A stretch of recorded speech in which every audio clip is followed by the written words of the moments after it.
she caught herself on camera setting the fire. Del City fire officials releasing surveillance pictures shot with the alleged arsonist's own camera.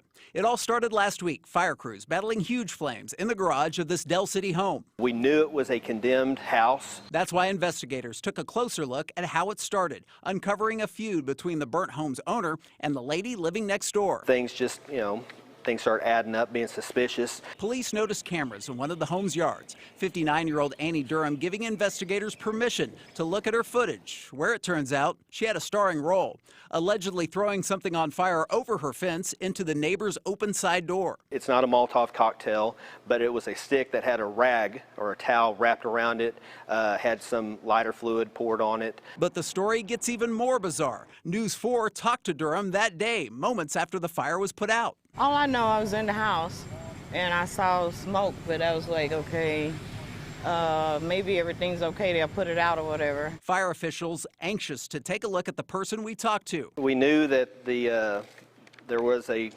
neighbor that did interview with you all, trying to place that person with who was seen on the surveillance footage, and by looking at both of them, it does appear that that is the same person.